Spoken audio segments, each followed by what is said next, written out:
And here we are on Fun Ideas podcast number 96. I had to look at my little note because I don't know what number we're on. Today, our guest is Aaron Carnes. He's a cinematographer and an author, written some articles for Metro. I don't know if you still do.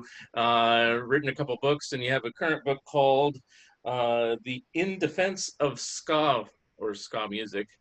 Yes. But we'll probably talk about everything. So anyway, welcome to the show. Thank you for having me. So as I usually start out on Fun Ideas podcast, I always say, tell us a little bit about yourself and how you got interested in music and writing and cinematography, because I've seen you do all those things, and you might even do other things that I don't know. So go ahead. Sure. So I started writing sometime in my 20s. I was actually interested in fiction for a good number of years. And then in 2010, I started to feel like I wanted to write nonfiction, and mostly because I was thinking that this would be a way to actually make money instead of just writing fiction and having no one pay for it. I thought, well, nonfiction might be a little bit more profitable. And I did a little bit of local journalism with some community papers, and then I started writing for the Metro, I think late 2010. Yeah. And from that, I built a, music journalism for freelance career out of that. I've written for, I don't really write, so occasionally I write for Metro, but I write for Good Times, Santa Cruz. I'm the music editor there. I've written for a number of publications, including I did some articles for Playboy, Salon, OZ, Sierra Club. So I have a pretty good, and music journalism is my primary outlet. Occasionally I'll venture into other territories. The cinematography film stuff isn't really much of part of my life these days, but it does have an interesting stepping stone to becoming a music journalist, and that's that I was producer for the Cactus Club documentary. And that's just that was a local club in San Jose from like 88 to 2002. Me and a couple guys made this film. When I was called Metro and I said, hey, I really want to write for you, I got quizzed a little bit on my local music knowledge, and so I pulled that one out. I said, oh, I just finished this film about the Cactus Club, and I think that definitely gave me an in. So not a big part of my life now, but definitely a big part of how I got to become a music journalist. In terms of ska music, in the 90s, I was a huge ska fan. I was a ska musician. I got into ska about early 90s. 92, I think, was when I first heard the music. I saw the band Skink and Pickle in, you probably know them, right? Because you're from South Bay. Yeah. I saw them at a club called One Step Beyond in Santa Clara. Do you remember that place? Yep. Okay. Yeah. Everyone came through that club. But they were local. They're from technically Los Gatos, but just San Jose, South Bay. And a friend of mine told me to go see them. I was just kind of interested in like local underground music. That was sort of my passion when I was in high school. And somebody kind of pointed me in the direction of Skink and Pickle, and that was just like a moment of just being blown away, and just totally made me a fan of this music that I learned was called ska, and eventually learned a whole bunch about it. So as a music journalist in, the last decade, I've always continued to love ska, but I got more interested in music writing, and I was reading more music books and reading more articles. And I think I was aware of this already, but it really became apparent to me how little music journalism and, people who were tastemakers and all these people, they did not care about ska at all. In fact, it was just a joke. It was just something to make fun of. And I think it's even gotten worse, like with the way ska has become like a little joke to throw in TV shows now, like the last decade. Just a little ska reference, like the character, such and such character used to be into ska, and it's like some humiliating part of their past that everyone jokes about. It's kind of like mimes or clowns or something. They used to be cool, and now they're scary or considered, not cool to be interested in or whatever. Yeah, exactly. Yeah. That was a big motivator for me to want to write a book about ska. And try to say something about this music and the scene, which I feel like is so much more than everybody jokes about. You know, people who were not involved in the scene didn't go see these bands. It's not the jokes of it being all these dorky white kids in fedoras and checkered pants. That's not what ska was about, and that's not what the scene was like. Yeah. And it kind of irks me that the jokes aren't even accurate. And so I feel like I wanted to defend the music and also kind of educate about the music too. Right. So that's what led me to this book. Mm-hmm. Well, you gave me a copy of it. Obviously, I didn't have time to read it in like 2 days here because I'm busy all the time. But I kind of flipped through it on the computer and everything, and I do have kind of a working knowledge of ska, and I'm familiar or a fan of some major ska bands of the past. I assume you talk about the history where ska originated and everything like that. What I wanted to know, and I will read it in the book, but I mean, if you could kind of give a brief summary, did it originate out of reggae music, or is it kind of its own thing? How did it start? So reggae music evolved from ska. Oh, okay. So ska music started in the 50s in Jamaica, and kind of went into the early 60s. The music in Jamaica was sort of a gradual evolution. So ska music, and then in the mid 60s, you start seeing what they call rocksteady, which is a little different of a beat, a little different tempo. And then in the late 60s, it starts to turn into reggae, but it's sort of the early version of reggae, which is a little bit more of a upbeat, bouncy style. Yeah. And then in the 70s, it turns into what we call now roots reggae, which is sort of the more popular version of reggae, the slower version. Is that like the really, Bob Marley type stuff? Yeah, the really deep bass, the spiritual, all that stuff. That's what's kind of more popular. But ska was sort of the beginning. I mean, aside from what they call mento, which is sort of more indigenous folk music. That was sort of the predecessor to ska. But yeah, ska was kind of the beginning of what led to reggae. And then I didn't know it was that way. So, okay. And then the late 70s, ska came back in the late 70s in England. Right. That's the bands like the Specials. Yeah, and that's the first stuff I heard. Yeah. They were listening to old ska records. That was out. It was just kind of out of fashion at that point. It was white punk kids, and there was some Caribbean kids. The white punk kids kind of thought it was this cool, like old music. The Caribbean kids thought it was sort of like boring dad music, as the stuff their dad listened to. That was like, the reggae stuff was where it was at, not this old ska music. But they sort of got together and created a new version of ska, which was a lot faster. It was a lot more political, and it dealt with the issues that were happening in England, the politics of England, with racism, with anti-immigration, all those things, and they were almost all the bands, all of them except for Madness, were mixed race too, which was a political statement in and of itself. And that's where the new revival of ska began. It began in that, and then from there it took off and came to every other country on the planet, and it kind of created scenes and stuff. Mm-hmm. And so probably the biggest bands during that time were like the English Beat, and I think Fun Boy 3 was one, and they were like more of a new wave band, but they were 3 members of the Specials when the Specials broke up and started this band. Okay. And let's see, what was there's another group. I was thinking the Twin Tone label, but I can't think of all the groups. And I guess English Beat also begat like Fine Young Cannibals and Ranking Roger and General Public too. Yeah, General Public, that's the one I was thinking of.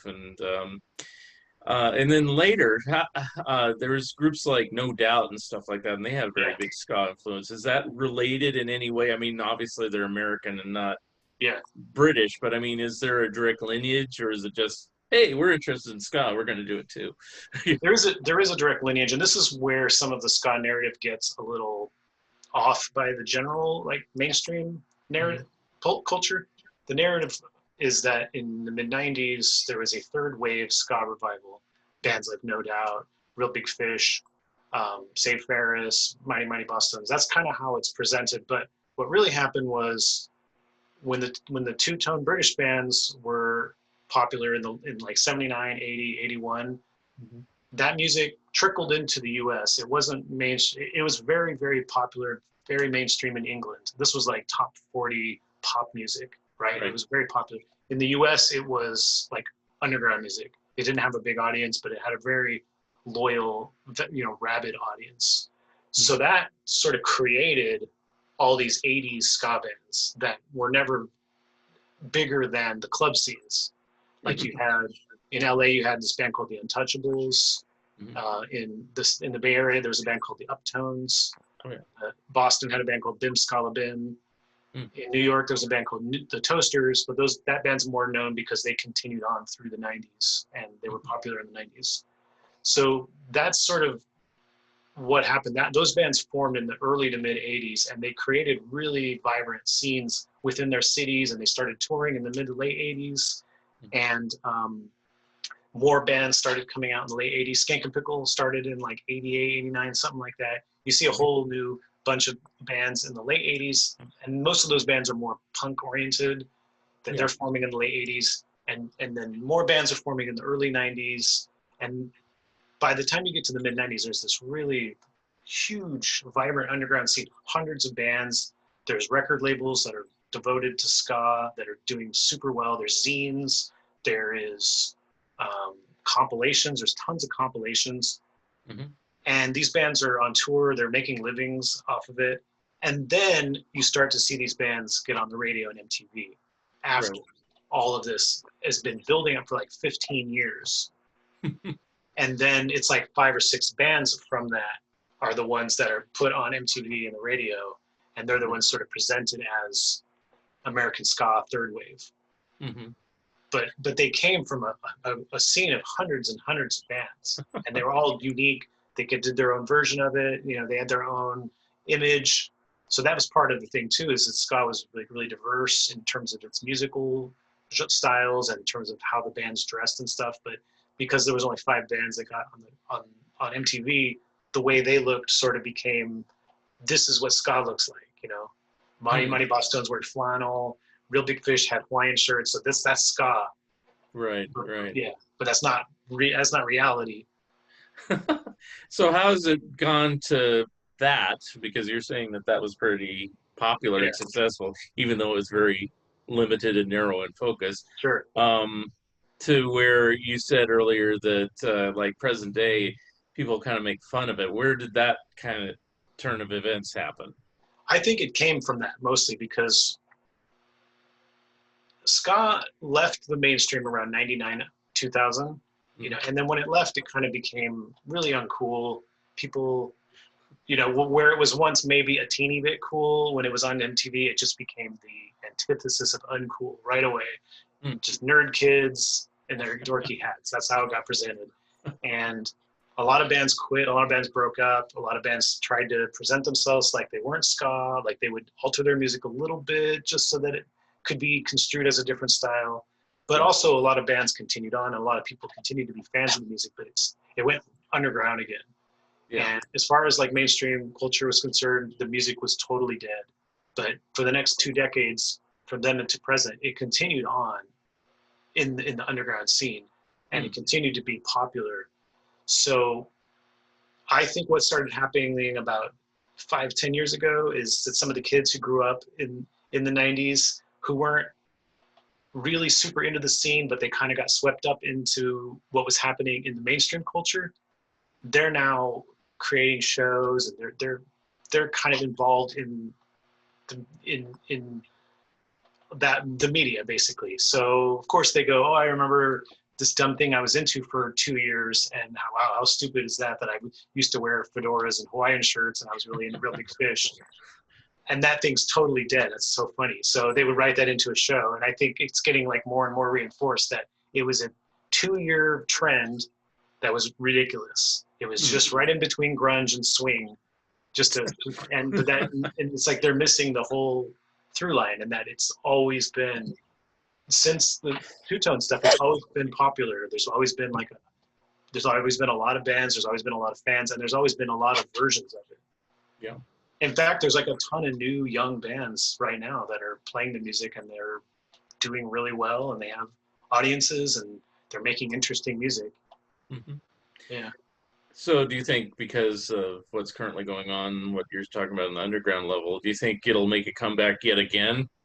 I don't think it's going to come down. I don't think it's going to come back to the mainstream now. I think it's going to stay in the underground. But I think some people outside of the scene who like underground music, I think they're starting to notice that ska is a part of that, and that it's not just the trendy stuff in the 90s, that it is more than that. So I think it is sort of developing in a more organic way, but I don't see it becoming like super popular.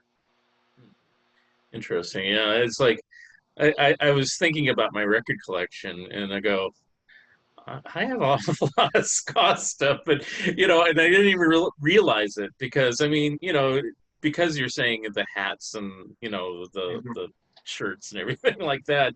Like I love Madness, but I think I love them not because they do ska type music. I think it's because they're funny. They do comical stuff, and a lot of their videos, Yeah, were really amusing, like the typical the Our House one, and things like that. I mean, they did tons of records that didn't even make the charts here, uh, and they're gigantic in England. They're like legends in England because they yeah, have so yeah. many hits in England. Yeah, Yeah, and in fact, some of their albums aren't readily available here, so you have to get the imports and stuff like that. So, yeah. yeah, but and I didn't even realize it. It's like I just like things like English Beat, and I like things like No Doubt and stuff like that. And I wasn't really thinking about, oh, yeah, it's all that same type of ska beat. So I guess I'm a fan without even really knowing it. um, Those two-tone bands, I think like it was baked into the equation right away that they were not going to be traditional Jamaican music, that it was always going to be a mixture of ska and other stuff. So you yeah, see Madness and English Beat and the Specials, they all were experimenting musically, and they were never staying true to ska music. And so that's kind of how they set up ska for this whole new like revival that happened since the late 70s. yeah. Yeah. But it seems like they it's always still seem to have their fans because I mean we're talking about the Metro that you used to write or that you still write for or you used to write for. I don't. Occasionally, but mostly Okay. I write for other papers. Yeah. Okay. But they used to have the free concerts during the summer, which Mm-hmm. are long gone, but so am I. I don't live down there. But they used to get the English Beat like Yeah. every other year, and it's like some people were there that they go, oh, I love the English Beat, and they're all dancing and everything like that. And then I would do the bit where it's like, hey, come on, let's go listen to them. They go, do I even know them? And then, everyone I've ever brought to see the English Beat, they go, I know that song, I know that song, I know that song, because Mm-hmm. it's just like they just don't realize Mirror in the Bathroom and all those different ones that they did, were played commonly on the radio for a time, it's like, and then, Mm-hmm. just got drilled in the head, I guess, as far as memorable. So so that's why it seems kind of odd that you'd say that, you don't think it'll make any sort of comeback currently. But I Not in mean, a not in a mainstream way. I think it's making a pretty strong comeback in the underground. Well, like I think it's more vibrant, energetic in the underground scene now than it was maybe even like 5 or 10 years ago with the new younger bands, because these new younger bands they're coming at it from a different way. They're coming at it as punks, kind of like underground punks that don't want anything to do with the mainstream.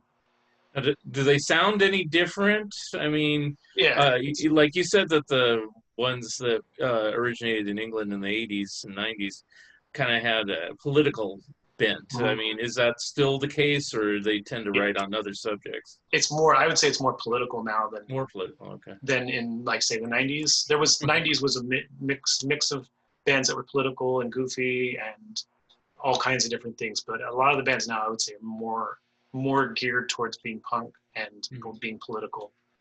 Of the Yeah. bands, the new crop of bands, I would say, yeah.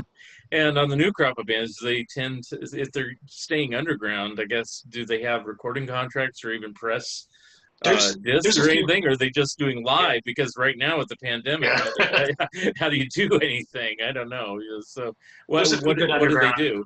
Yeah, there's a few good indie labels that are kind of at the head of this. Like Bad Time Records is definitely a major one here in the U.S. Okay, Yeah. so yeah, they are distributed. It's just not like top 40 radio, as it were. But Yeah, but exactly. Yeah, you could even say that, not just about ska. You could say that about like general rock and roll. It's like that's true. even that's not even real mainstream anymore, strangely enough. So, There was um, a few years ago, I would say maybe what, 5 years ago, yeah, there was a band called the Interrupters that had a pretty big ska song. She's Kerosene. oh yeah, That song got pretty big. mhm. But I think that was a little bit of a fluke. And those bands are backed by that band is like friends with and supported by Rancid, which is why I think they ended up getting that sort of push. Yeah. Yeah. So, what is the future? What do you expect to get out of the book? I mean, just to make a few ska converts, or or is it just like a pet project for yourself, saying, "I love ska and I don't care who knows it"?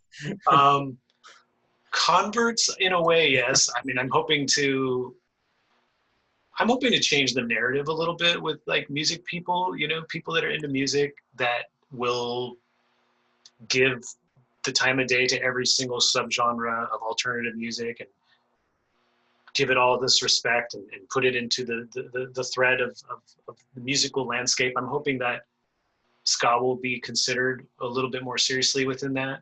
Hmm.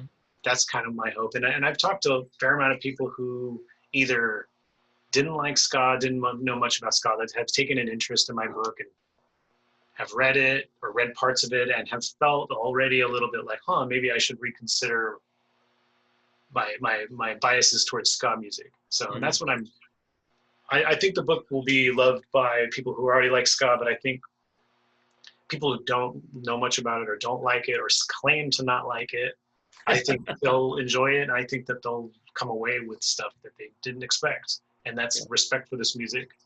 yeah. For me, I had respect for the music, but I didn't know much about its Yeah. history. So it's like as soon as I saw your book, I feel cool. Now I will tell you the truth.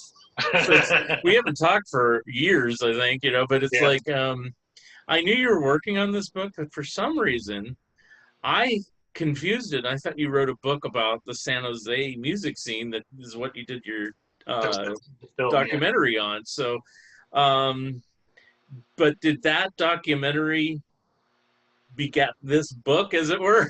Is that what caused it to come about, or? Not really. I mean, the documentary helped kind of give me a leg up into getting into music journalism, and then music journalism, doing that for a few years, really made me want to write a book. I actually started working on this book in like 2013, Mhm. so it was a pretty long process to write it. So I had been working on it for quite a while. So yeah. So I I guess think indirectly it did. Yeah.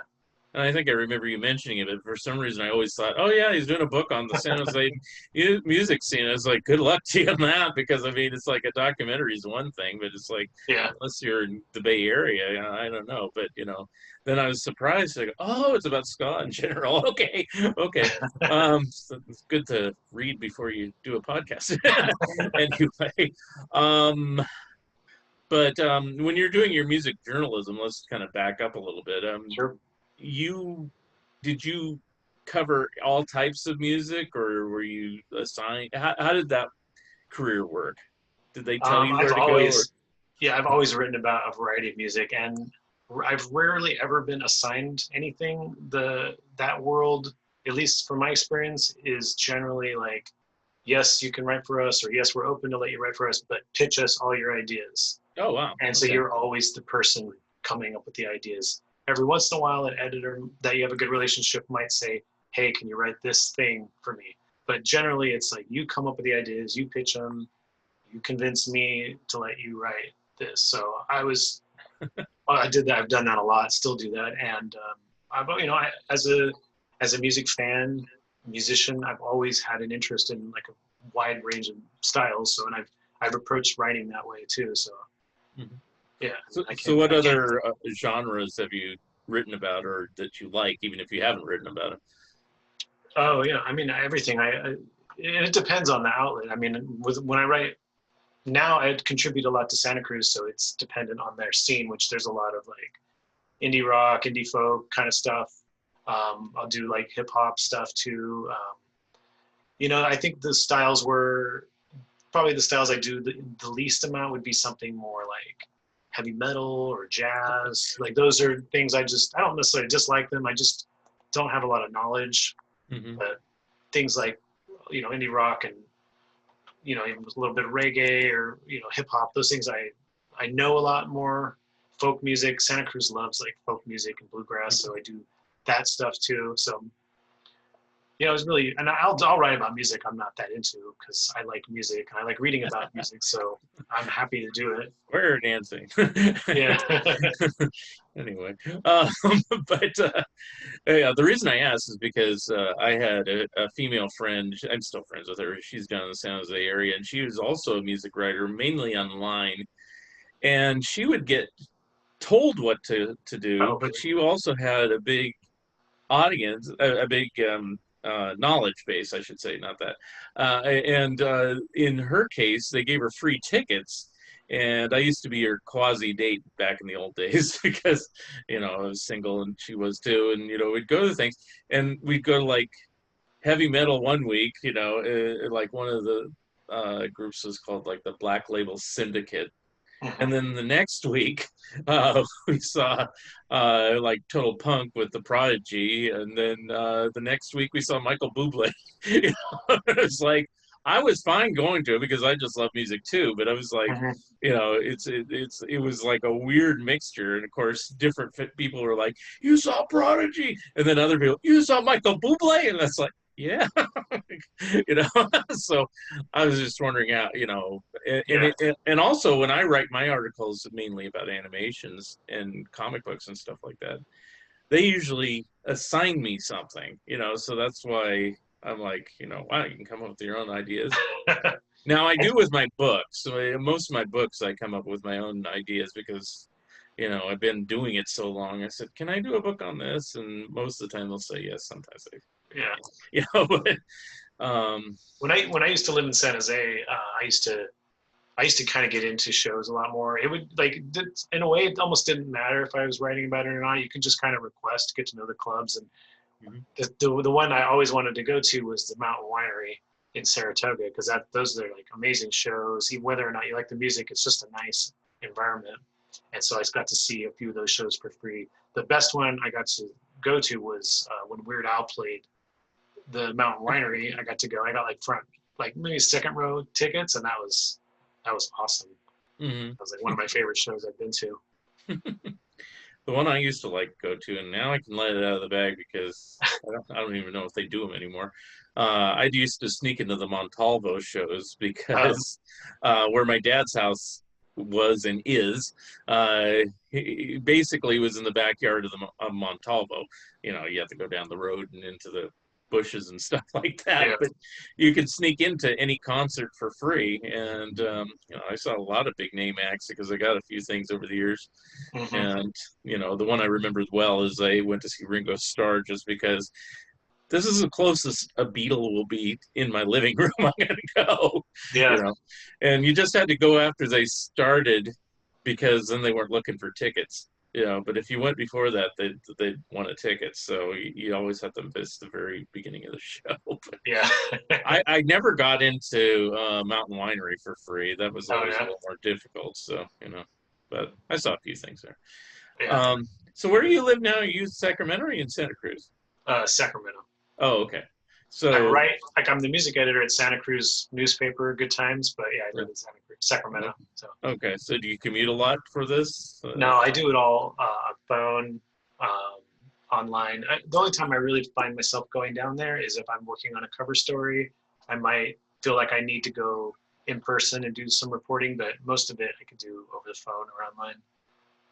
Is there stuff to write about? Because, as we keep saying, there's no shows for the most part going on. Or it kind of halted at first for a month or two, and then mostly that it halted because the paper was running out of money because all the businesses were closing, and so the paper was being consumed. People were reading the paper, but they were like suddenly just out of ad revenue, so they had to just really trim it down to like nothing to keep it going, and then businesses started reopening. They got a few grants and stuff like that, so they were able to kind of get back opening. And so they asked me to continue to do music stuff. So I've been interviewing bands who putting out records, just putting out singles, just whatever. Musicians are pretty active putting out stuff, whether or not there's shows. So there's a lot of stuff for me to write about. I usually write like pretty much every week these days about some band in Santa Cruz.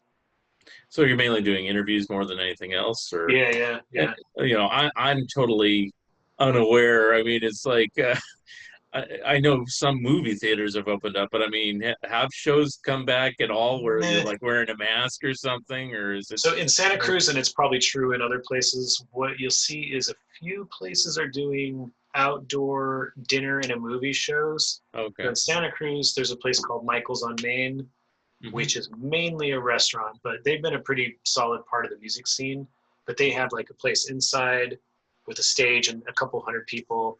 So they reopened serving food, and they would do stuff where they'd have the band play, and they would have outdoor tables spread apart. So it would be probably like 40, 50 people, but you would pay, your ticket would be a dinner and a movie. So you're paying for your dinner and the movie's entertainment. Right. So there's a little bit, that's the only thing that's really going on in terms of a legit way. People are probably putting on house shows, but that's the only thing that's going on in a legit way in California, at least. I don't know about other states. I think up here, there are a few places that still have live bands, but they all took a break, certainly from like March to like June or July. Yeah. There was nothing, and then, but there's like this restaurant up here that tends to play like jazz and blues and stuff like that. And it's called Max. And I haven't been back there since they started their schedule, but I mean, they have a venue that can accommodate outside seating and a band playing outside as opposed to inside. So maybe that's probably what they're doing. I just haven't gone back there because, I just don't. It's not like I'm afraid. I mean, my fiance and I, we've traveled all around Oregon. We just play it safe. We wear a mask and stuff like that. And, but we just don't go into big crowd things. Like the year before, we were going up to like the state fair in Salem because every night there was like a huge old band, like the Beach Boys was one night, and then Steve Miller, and then REO Speedwagon. And so we were driving. Salem's like an hour away, so we were driving like an hour every night, Yeah.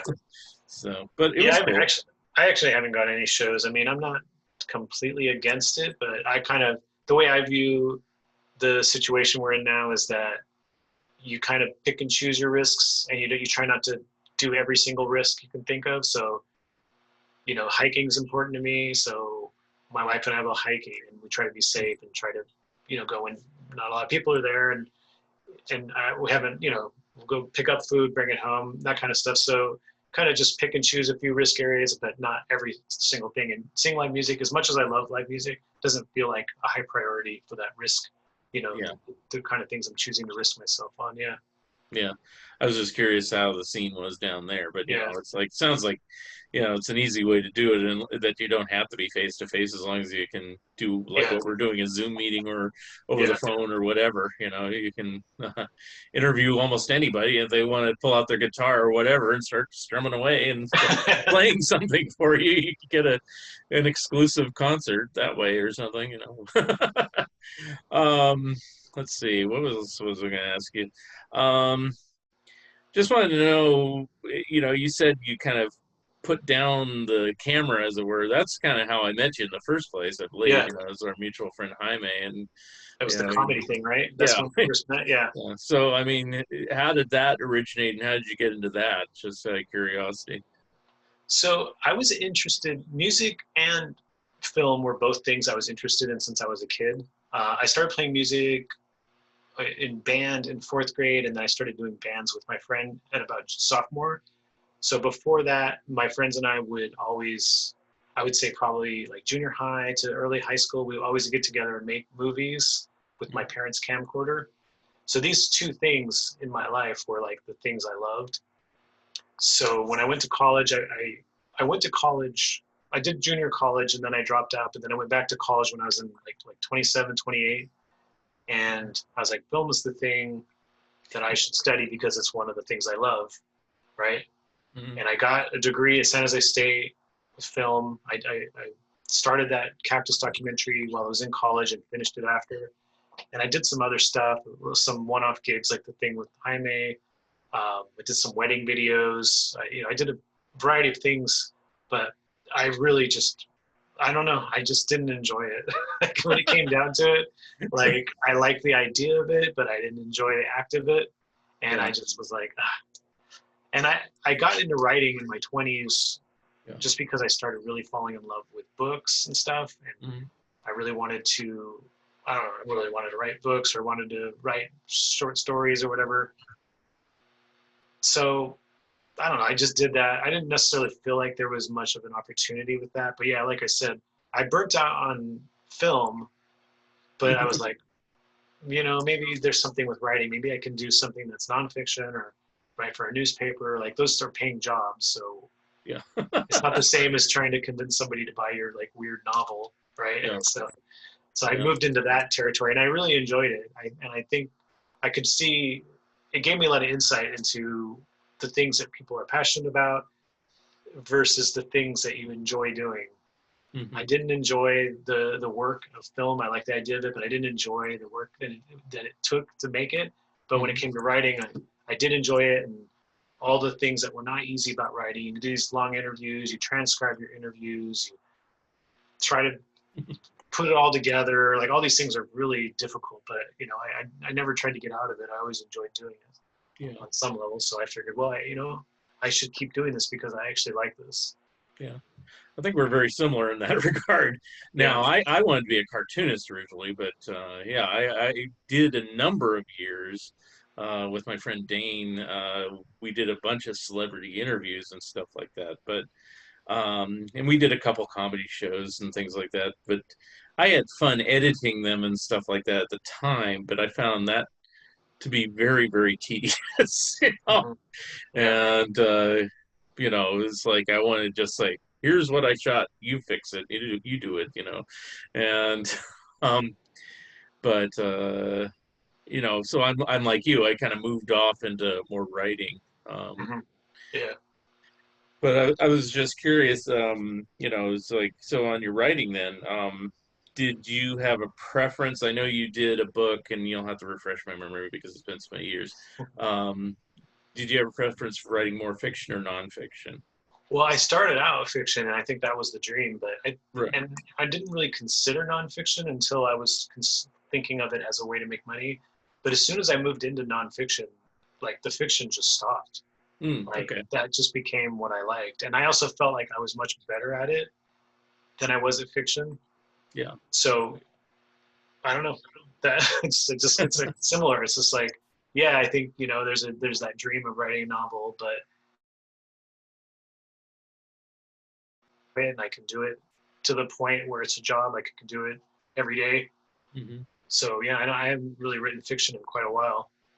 What was that book that you did put out? I forgot. It was called True Stories from a wasteland called Earth. Yeah, it's just self-published. Yeah, but I did like it at the time. I said, wow, this is actually really good, because I don't know if you get this because you're a published author, but you get people that go, can you read this? And then you go, I don't want to read this, but you can't tell them no. It's like, yeah, I'll take a look at it. And then you go, oh, this is pretty good, or, and it's like, and then when it's bad, you have to tell, how can I improve it? Stop being a writer? No.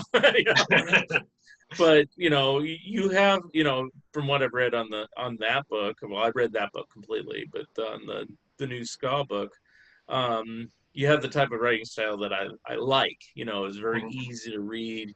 You don't get too scholarly, because there's a lot of writers that think, oh, I'm writing about music, I got to be really highbrow and write, intellectually about stuff. And it's like, just write how you, not how you speak necessarily, because it might have a lot of slang, but it's like, just where if you're trying to convey an idea like you're doing, write in a way that makes it easy for the other person to grasp it. So I definitely enjoy reading like really dense, long music history books, but I didn't want to write that kind of book personally. I wanted to write a book for In Defense of Ska that was took more points of view and argued the points of view. So, I mean, the larger point of view of the book is that I'm defending ska, that I think it deserves respect, that it hasn't gotten. But the book is consists of, each chapter is a separate essay, and each essay has some specific point of view that I'm telling. It's not just, here's this band and here's their history. There's an angle, and then there's a reason I'm telling you all this information. So that was something I wanted to do for this. You know, rather than, even though I enjoy the 500-page, you know, crazy in-depth, probably way too much information history book. I didn't want to put like that my out. books. I don't know if you know this guy named Stu Shostak. He has a podcast, and I've been on it a couple times, and a couple of my books have been these big 500-page tomes, like on Dennis the Menace or something. And he goes, "Oh, good, another doorstop." You know, it's like, you know. Well, that stuff's really important, because that stuff, you know, whether it's in cartoons or music, that stuff is like documents. It exists as documents for this stuff, you know. And for people who enjoy it, that's amazing. For people who don't enjoy it, it still exists as the document for the stuff for other people to read and other people to kind of put out there in other ways. So I really appreciate that kind of writing and that kind of stuff. Yeah. And I always figure, hey, if you wanted to distill it down further into a slimmer volume, well, you got mine as a reference now. It's like, I just cram everything. There's this other guy that his name Mark Grams has written a lot of books about old radio shows and stuff like that. And he writes like these ones that are like 2-inch thick about, well, he's done Duffy's Tavern and things like that, you know. And it's like, how can you write so much about it? But he gets all this minutia history about everything. So. So what's next on the agenda after ska? I mean, is there another music volume, or are you going to go in a totally different direction? What are your thoughts for other books? I have a couple book ideas in the works. They're music related. They're not ska related, but yeah, I don't really want to share them yet, just because I'm putting together proposals and I kind of want to get them out. And I don't know. I kind of want to get a yes on them before I make any sort of public declaration. It's a little too early. Okay, that's fine. Yeah, because sometimes people are like, I'm working on this, you know, which is usually me. So it's like, you know. This book, you know, this In Defense of Ska, as compared to the first one we talked about, which I self-published, I got a publisher to put it out, and I got a publisher to put it out based off of a proposal. And to me, that seems like that works for me, because having a proposal and having a publisher interested, that like gave me the push to do it, and it gave me the confidence that I knew I would do it. So that's when I was really talking about it publicly, was when I got that deal with the publisher, like in 2018.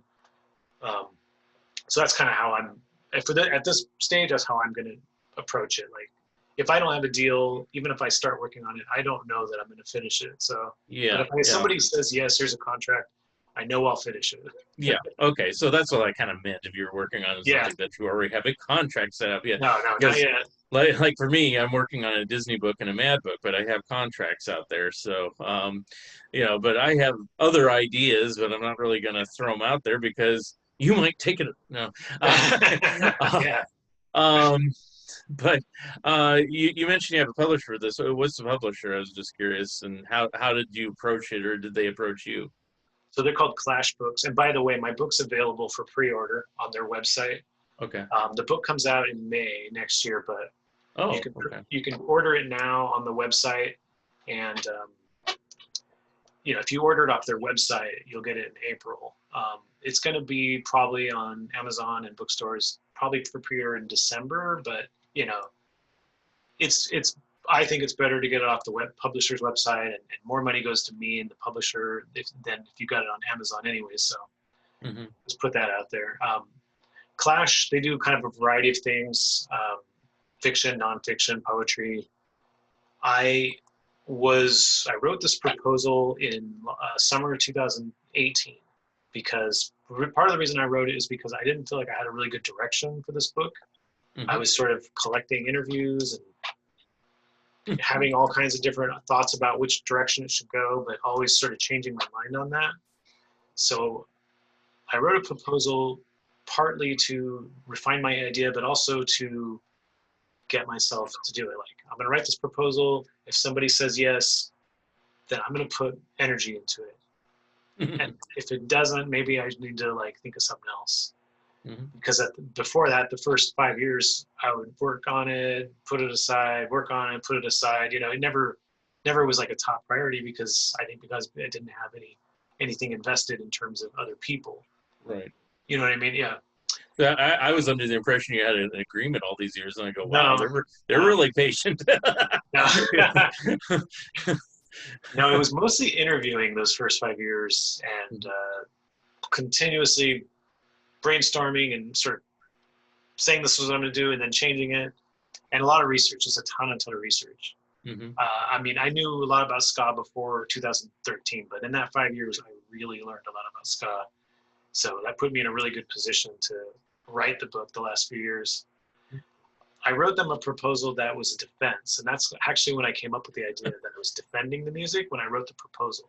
That's where it clicked. I said, this is the idea. This is the angle. This is how I'm going to talk about ska. I'm going to like sort of take the fact that it's made fun of and I'm going to sort of address it directly and bake it into the book itself, not sort of skirt around it. And I sent it to this publisher, Clash, because they were a friend of a friend. Oh, I asked my friend, he's a publisher who worked solely in fiction and he loves ska. I knew he wouldn't put it out because he didn't deal in nonfiction. But I thought he might know somebody. He said, oh, you should try Clash. They're great. They're amazing people.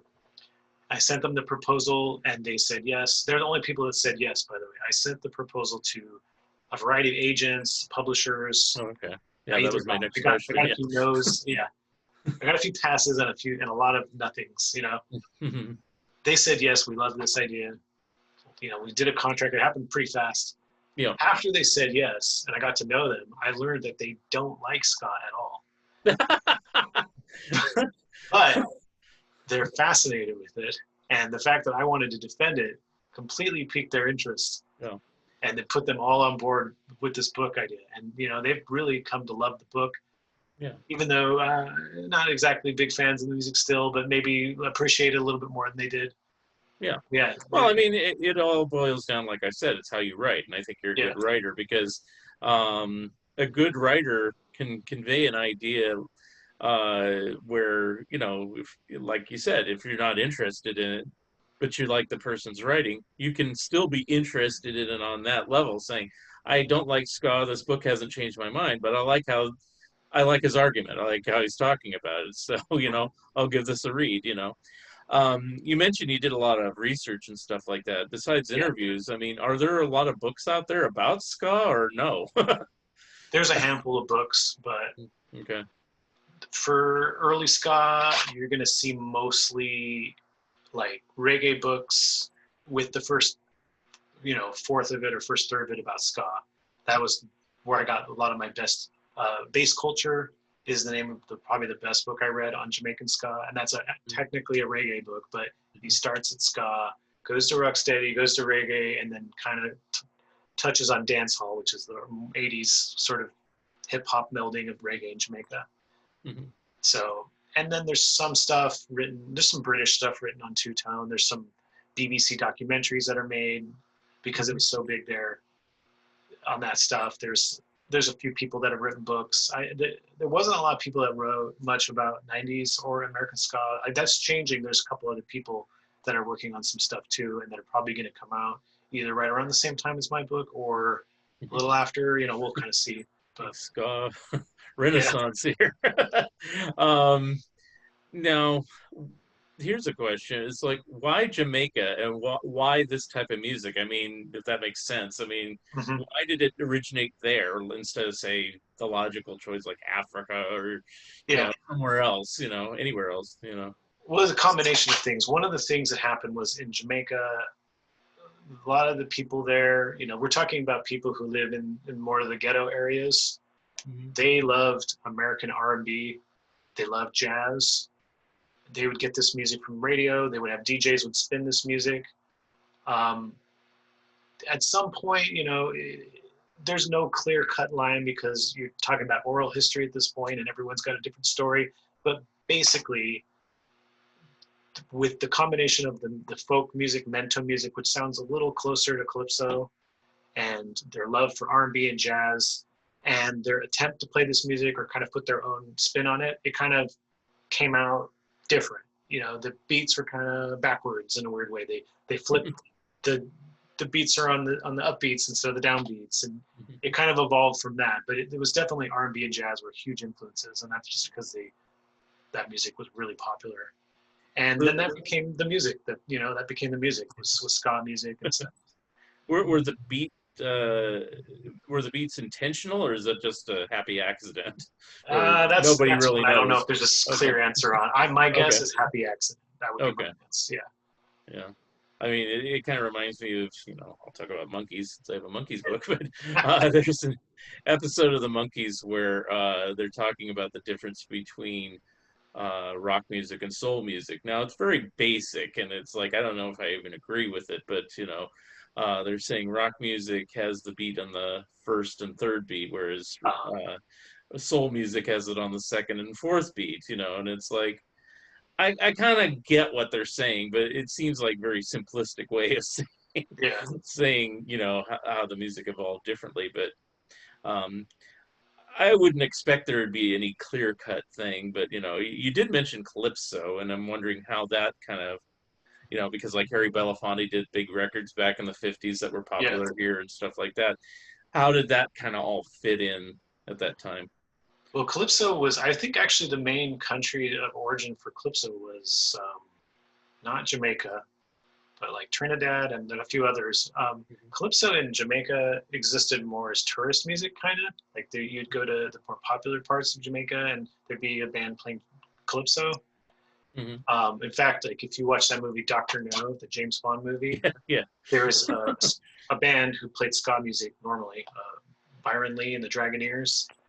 They were the band in the bar scene of that movie. Wow. Okay. They were, yeah, I mean, I remember the scene, but I mean, I don't know if I knew if they had a name or anything. They were playing Calypso, but normally that's a ska band. Huh, interesting. And that's like, that movie was like 1960, I think. So that's when all that stuff was happening. Or 62, but yeah. But Mento, I mean, Mento is similar. You can hear similarities between Mento and Calypso, and that music had an impact in ska. Now I'll tell you the reason that ska revival happened in England. There's a very specific reason why it happened in England and not the U.S., for instance. And the reason is because both the U.S. and England had mass immigration from the Caribbean islands, but the immigration situation was different.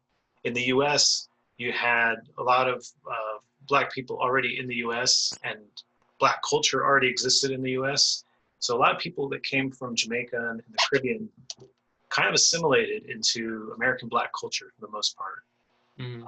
But in England, it was more of an immigrant community, the way we're used to like Latino communities here in the U.S. So you had these pockets of Caribbean immigrants that lived and kind of maintained their culture.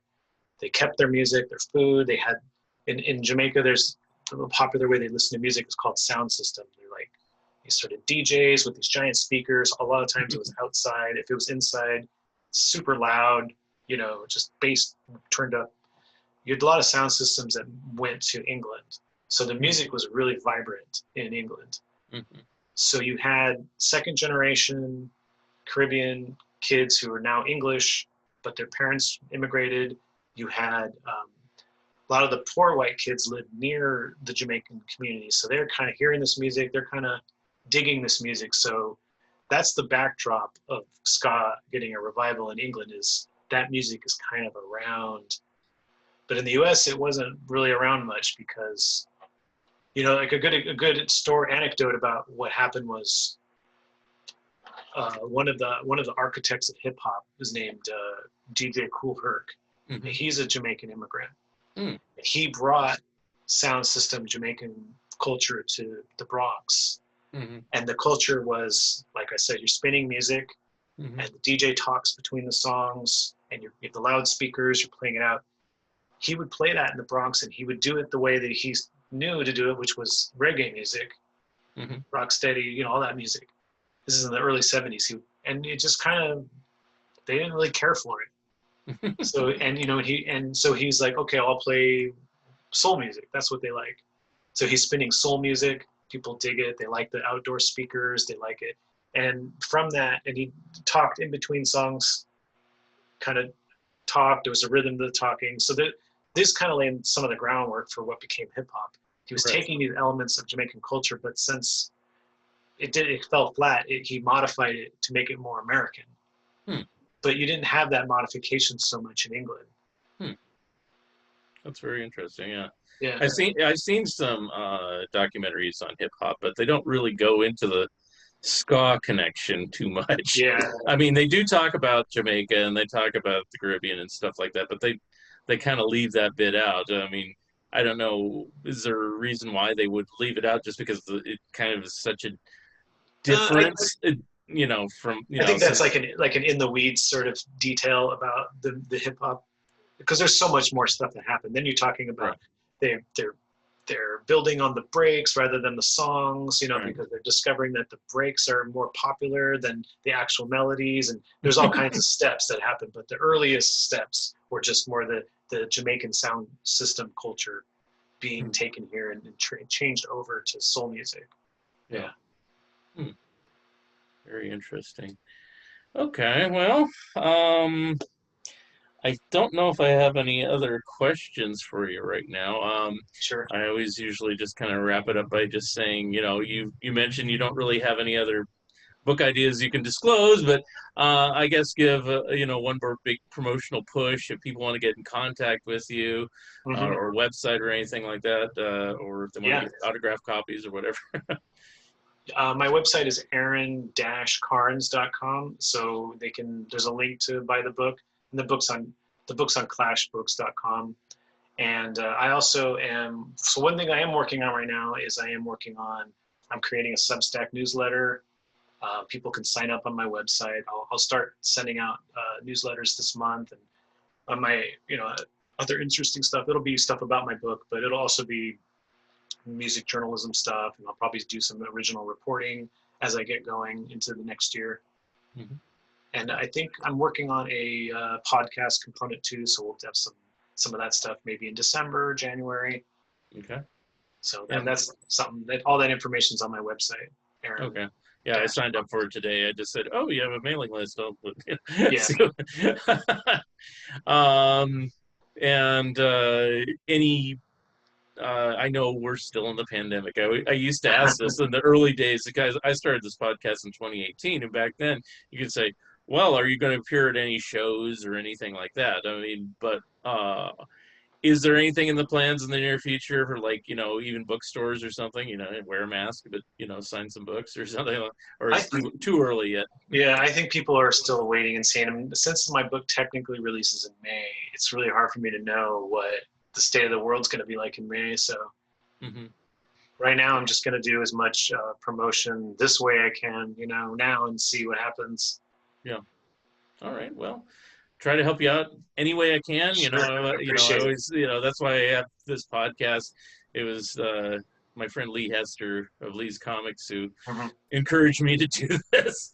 And, to me, it's like, it gives me an excuse to talk to friends. And also, if you're working on something, it's interesting to hear about it. So, all right. Well, I want to thank you, Aaron, for being my special guest today on the Fun Ideas podcast. Nice to talk to you. And we'll see you next time. All right. All right. Thank you very much. Have a great day. You too. Bye.